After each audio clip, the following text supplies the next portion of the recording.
passei a tentar estabelecer uma vida diferente de oração, né? Principalmente em relação à família, né? Eu e Lu, a gente tem conseguido quase todos os dias orar antes de dormir. Normalmente eu durmo no meio da oração, porque eu sou bom de cama.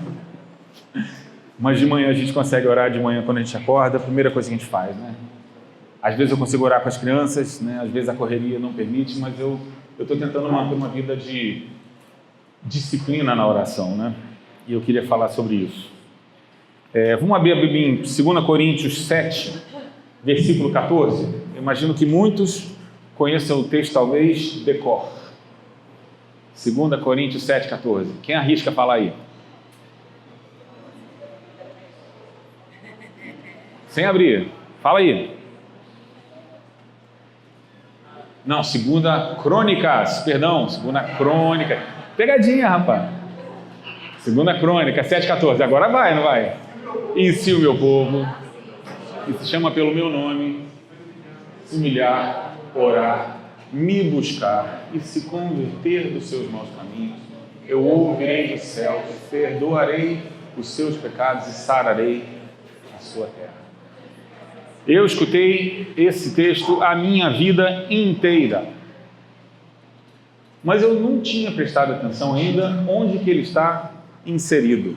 E só para dar contexto, a gente não vai ler o texto todo. O capítulo 7 de 2 Crônicas começa com a consagração do templo de Salomão. Salomão edificou um templo para o Senhor e essa celebração foi narrada no capítulo 7 de 2 Crônicas. E aí fala que ele sacrificou 100 e tantos mil, ou 22 mil bezerros, 12 mil, sei lá, 11 mil carneiros, e foi uma festa que durou uma semana, a dedicação desse templo ao Senhor. E o Senhor responde dizendo: eu aceitei o seu sacrifício, eu me alegrei com o que vocês fizeram. A Bíblia diz que a presença do Senhor invadiu o templo a ponto de que ninguém pudesse ficar de pé. Não é isso? E aí, depois que vem, né, quando chega no... Se puder, chave de casa está no bolso de trás. Puxa um pouquinho para cima. Deus está falando no 11, no 12, né? Espera do 11. Assim Salomão acabou de construir o palácio real, tudo que Salomão tinha planejado fazer na casa do Senhor, no seu palácio, ele efetuou com sucesso. De noite o Senhor apareceu a Salomão e lhe disse: ouvi a sua oração e escolhi para mim esse lugar para a casa de sacrifício. Te aprovei. Aí ele fala um negócio que não estava, parece não estar consoante com o que estava acontecendo. E se eu fechar o céu de modo que não haja chuva, ou se ordenar aos gafanhotos que consumam a terra, ou se enviar a peste entre o meu povo. Aí vem o texto que a gente conhece. E ele começa, na realidade, na minha Bíblia com um I. E se o meu povo, que se chama pelo meu nome, se humilhar, orar, me buscar e se converter dos seus maus caminhos, eu ouvirei, perdoarei e sararei. E eu queria que a gente pensasse um pouquinho sobre isso. De quem é a responsabilidade da transformação dessa nação, do Brasil? De quem é a responsabilidade? É do Bolsonaro? É do Lula? Não. É do STF? Não.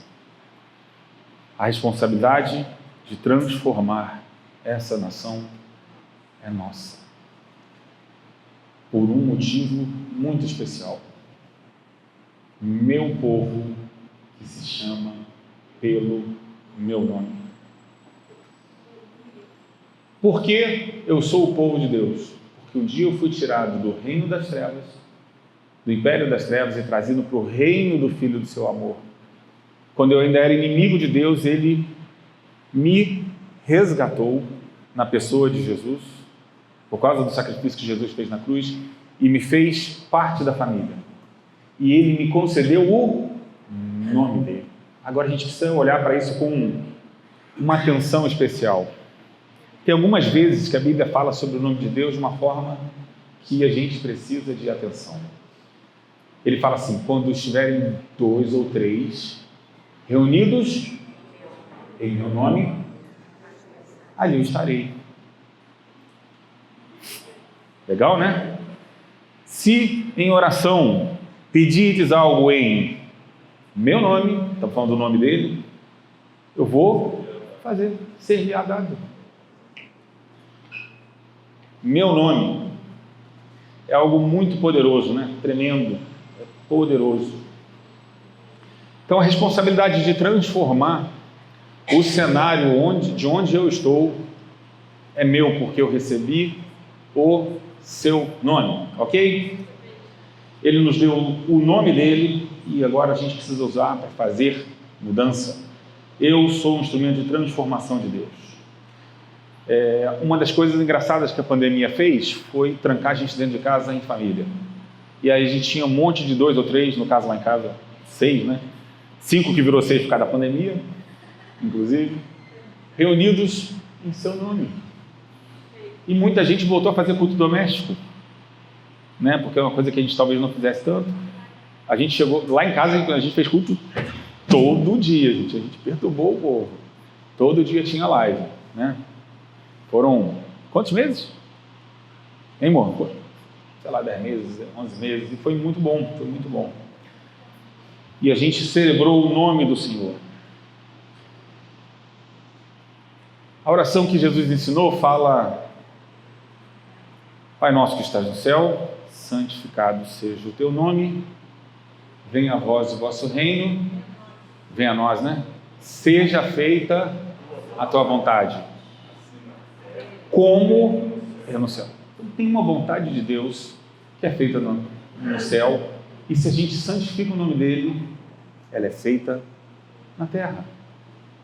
Amém? O nome dele. Poderoso.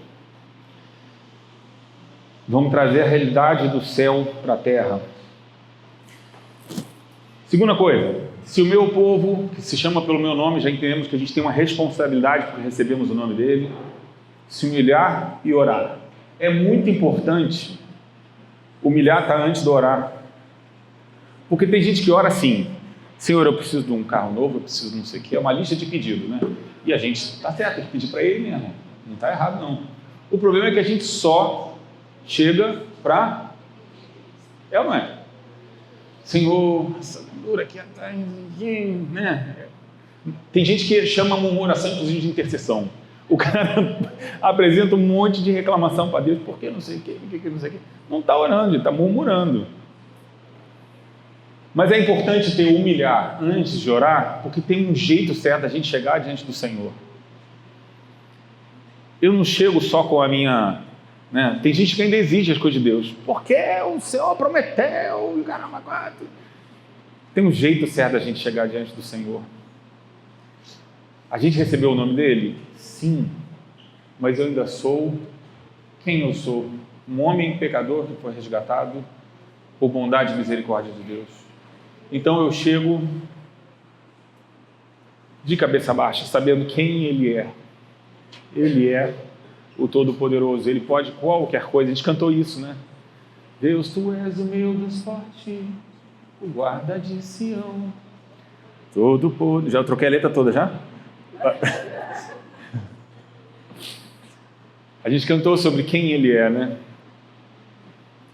E quem nós somos? Nós somos pecadores que foram resgatados. E eu não posso perder isso de perspectiva. Eu não chego diante do Senhor com uma lista de exigências. Sabe quando o filho chega assim: pai, eu quero batata.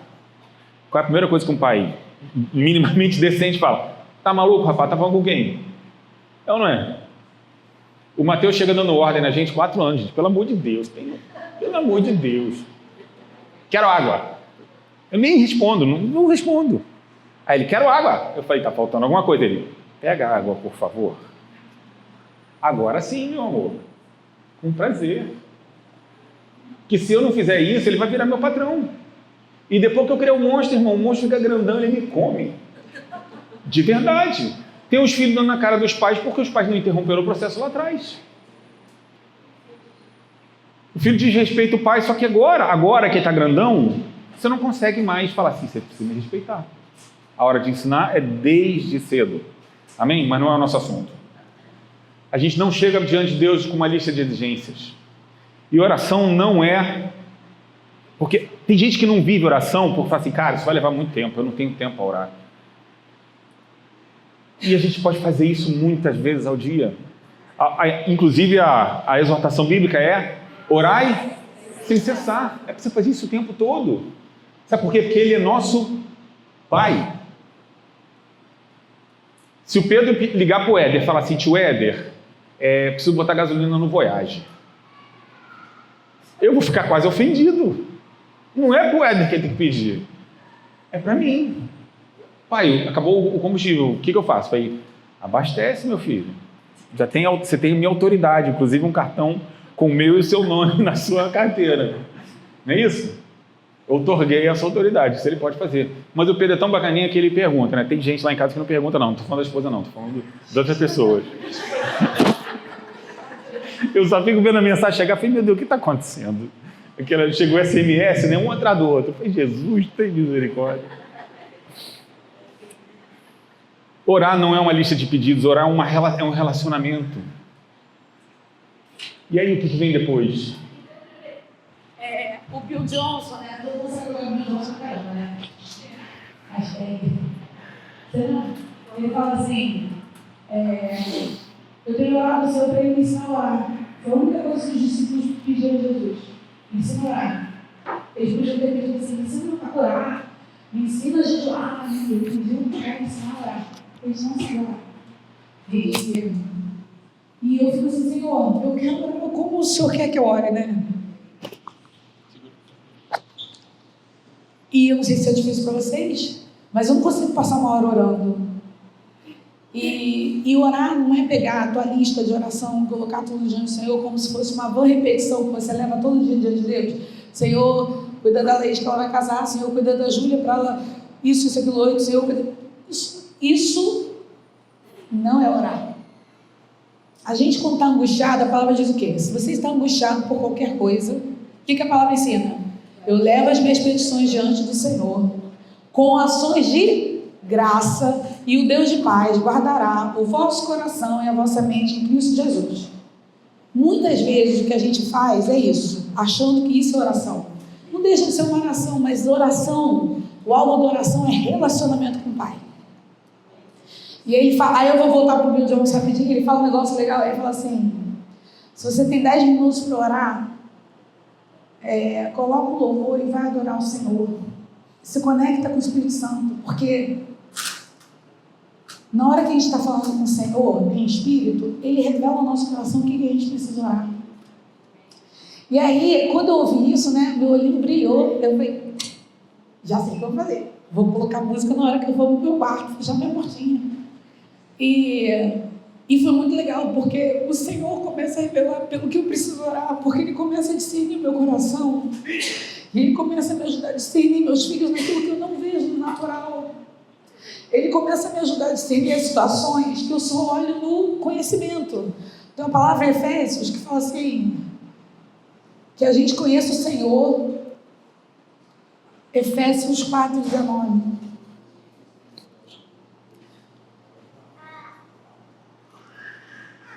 Alguém abre, por favor, mais rápido que eu. 4. Quais temos se tornado insensíveis? Não, peraí então. Eu voltei para a Bíblia de papel, gente. Então, assim, é quase 10 vezes melhor do que a gente...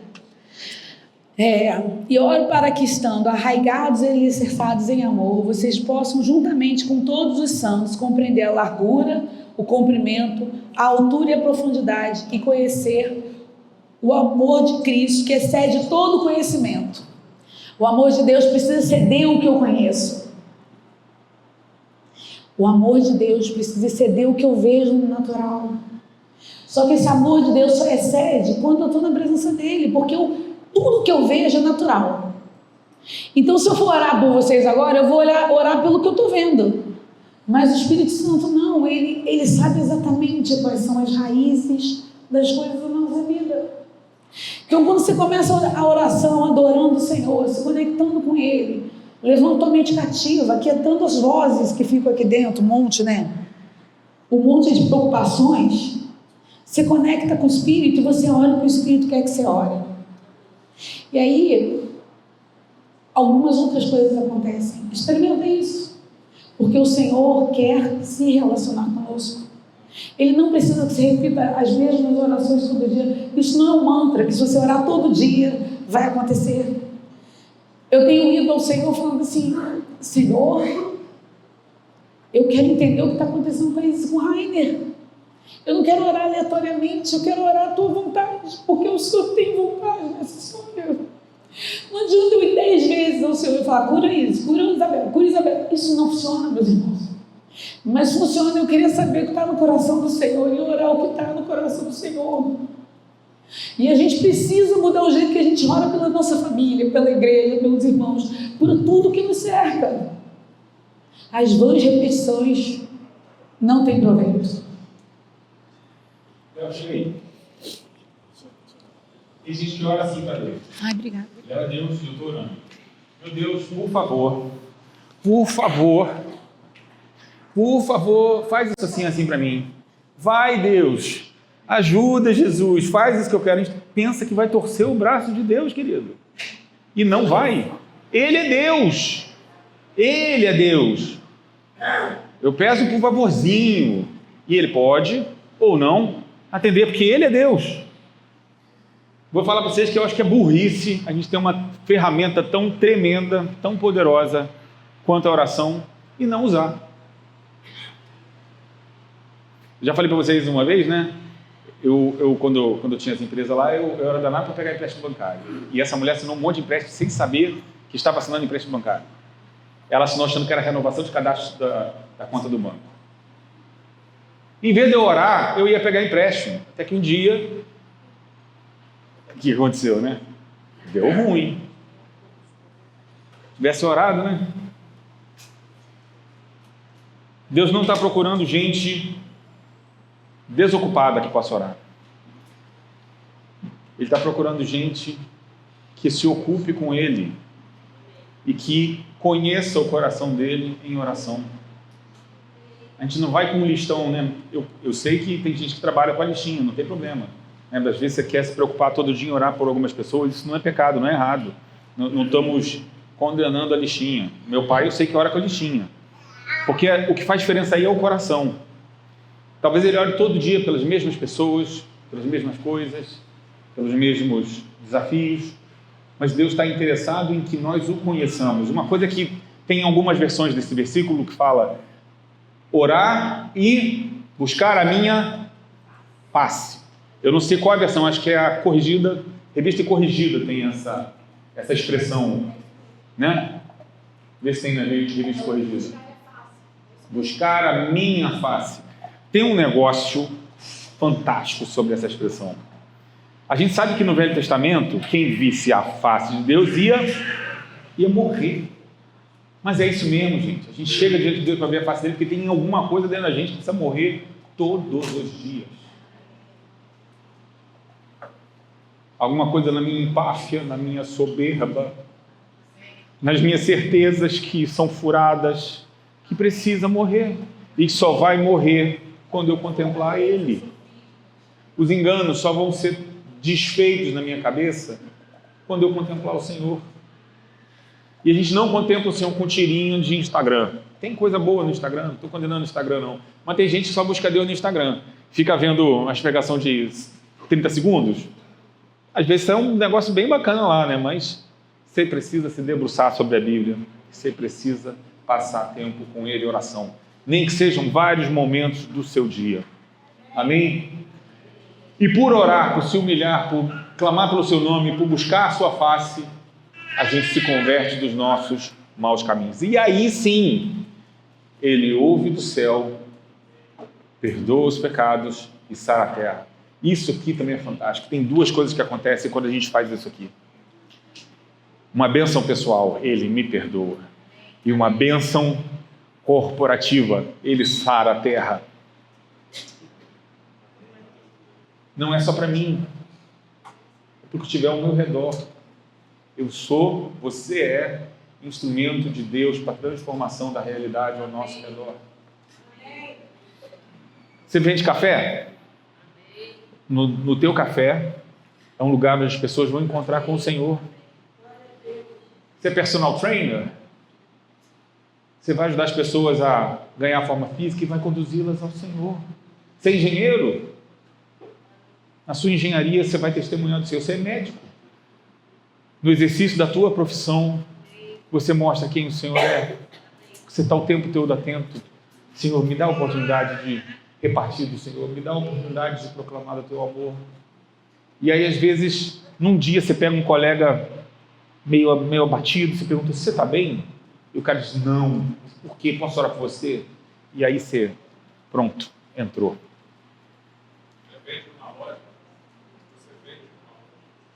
O que você vende numa loja, né? Você é vendedor, balconista, né? Onde você está, você é comissionado. Amém? Deu uma corrida boa. Quer um exemplo de que a gente ora, mas tem coisas que a gente tem que fazer, né?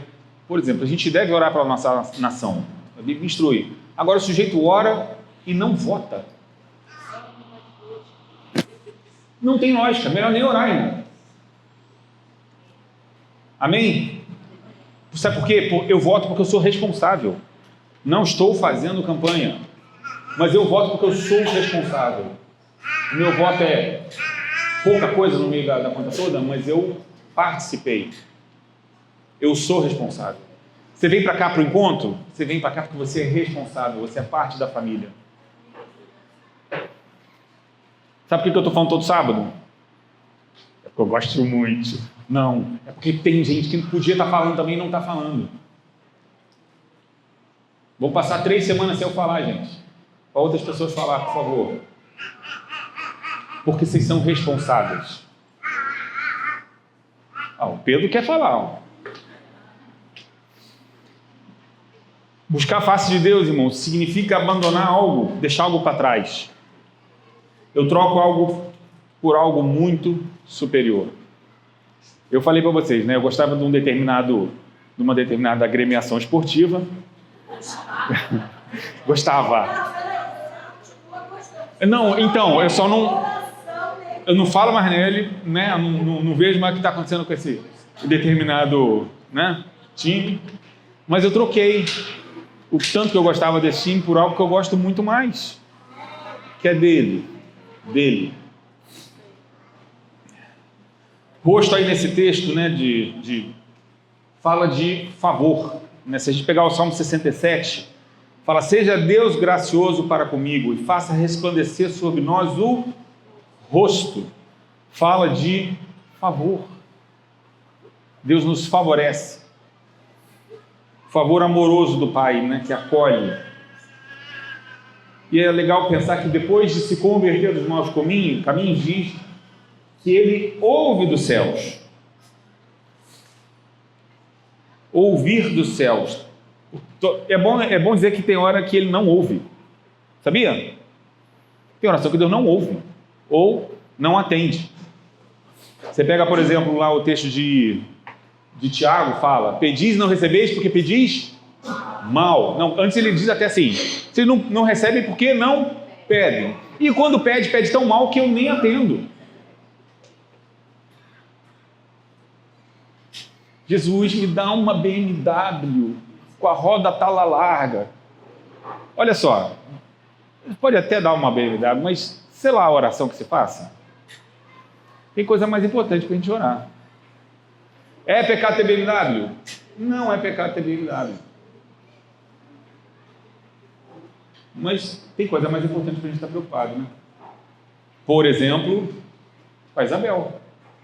A Isabel... Que isso aqui que a gente fez com a Laís, por exemplo, a gente fez porque a gente é família.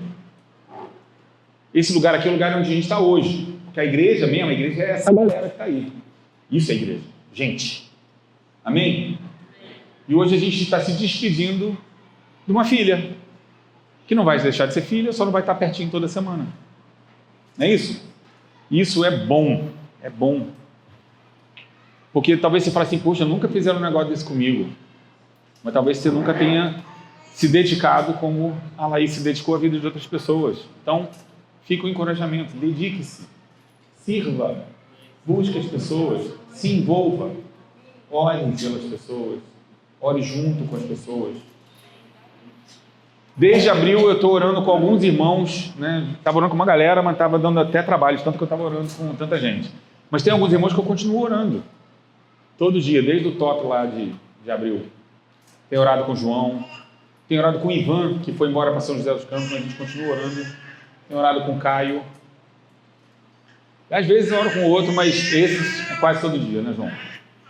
E é muito bom, porque a gente não só ora, a gente conversa, a gente conta o que está acontecendo, a gente divide o que está preocupando.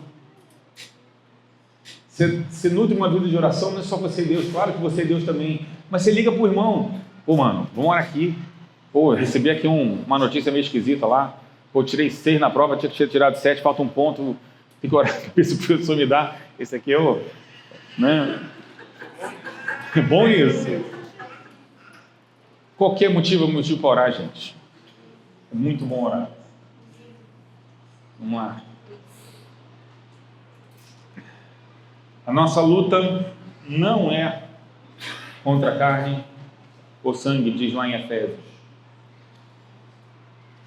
Não é contra a carne ou sangue. A gente está lutando contra um inimigo invisível. E a nossa luta ela precisa ser lutada de joelho. Tem gente brigando umas com as outras em vez de ir para o joelho. A gente não cantou aqui ainda, mas podia. É assim que eu luto as minhas guerras.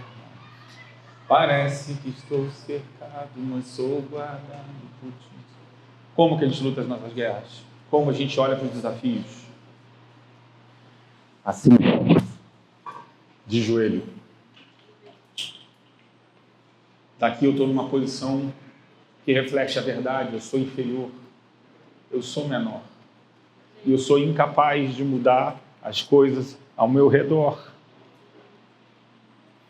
Tem coisas que eu não posso fazer pelo Pedro, meu filho.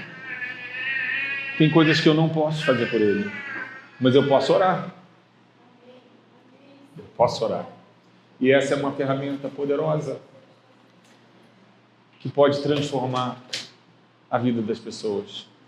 E a gente precisa pôr isso em prática. Esse texto fala de uma postura de arrependimento. Bota de novo, Léo, por favor.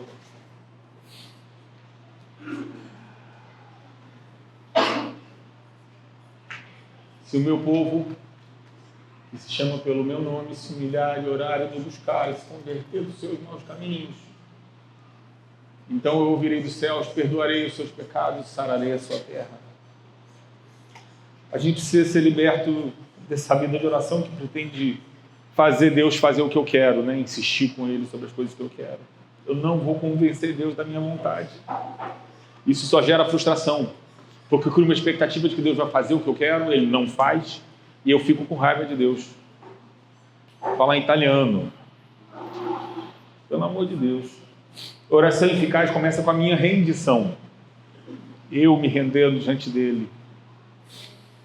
Reconhecendo que Ele sabe melhor do que eu, que Ele é maior do que eu e que Ele já viu lá na frente o que eu não vi ainda. Eu não vou encontrar significado na minha vida enquanto eu não reconhecer a minha insignificância. Vou repetir a frase. Eu não encontro significado enquanto eu não reconheço a minha insignificância. Ele é todas as coisas. Todas as coisas. As coisas que eu não sou, mas porque eu permaneço nele, porque eu estou nele, em Cristo, somos mais do que vencedores. A oração está ligada ao poder ilimitado e ao coração ilimitado que Ele tem de compaixão. Ele nos orienta, né? Filho, agora ora por fulano, ora por isso aqui. Isso gera proximidade da gente com Ele, intimidade. Confirma no meu íntimo que Ele está comigo e que eu estou nele. Antes de fazer qualquer milagre, antes do primeiro milagre, Jesus faz uma declaração. O Espírito de Deus está sobre mim,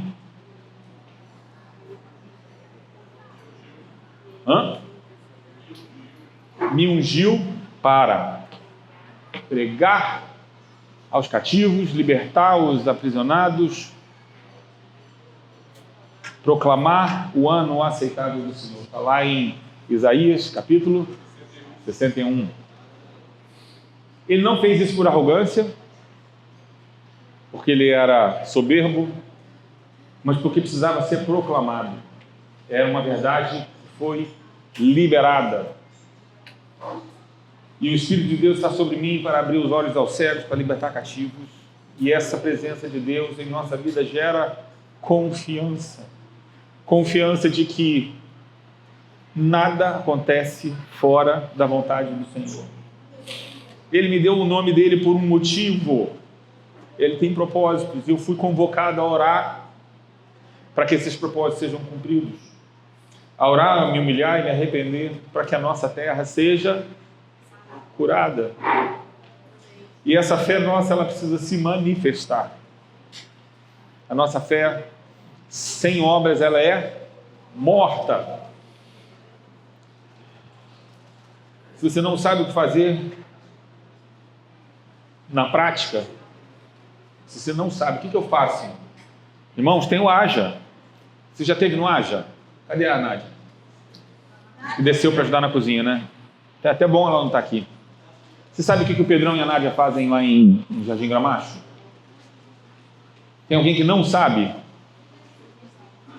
Para quem não sabe, eles evangelizam 200 crianças todos os dias, com almoço e com auxílio escolar. E enquanto eles estão ensinando matemática, português, história, geografia, sei lá mais o que, eles estão semeando a palavra de Deus. E eles precisam de ajuda. Ajuda não é só dinheiro. Ajuda é o nosso tempo. Se você não foi lá ainda, você precisa ir lá. Tem crianças que precisam conhecer o amor de Deus.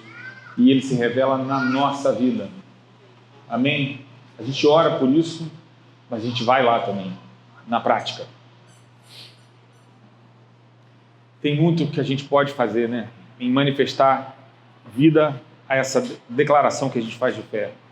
A gente fala que a gente crê em Deus e a gente precisa mostrar isso com a nossa vida. A gente falou de arrependimento, de uma vida de oração, e eu queria que a gente se colocasse diante do Senhor, né? Tem um papel ativo nosso. Eu sei que Jesus já fez todas as coisas na cruz, ele conquistou todas as coisas, mas tem um papel nosso nessa história. O de proclamar, o de amar, o de servir e principalmente de orar. E eu queria perguntar se tem alguém aqui que quer se colocar diante do Senhor, que precisa ser encorajado, que precisa arrepender diante do Senhor por estar vivendo uma vida flácida, uma vida medíocre. E a gente vai orar junto. Tem mais, muito mais dessa vida com o Senhor do que acordar de manhã e trabalhar, voltar, dormir, no dia seguinte fazer tudo de novo. É uma vida onde a gente ouve e vê Ele todos os dias. Jesus, que era Jesus, retirava tempo para orar, gente. Ele chega de um tempo de oração, encontra uma multidão na praia e se compadece. E cura os enfermos. E depois multiplica 5 pães e 2 peixinhos para 5.000 homens e sabe lá quantas crianças. Essa é a natureza do nosso Deus. A gente pega o nosso pouquinho, entrega para Ele, Ele faz muito. Amém? Vem orar, Gil.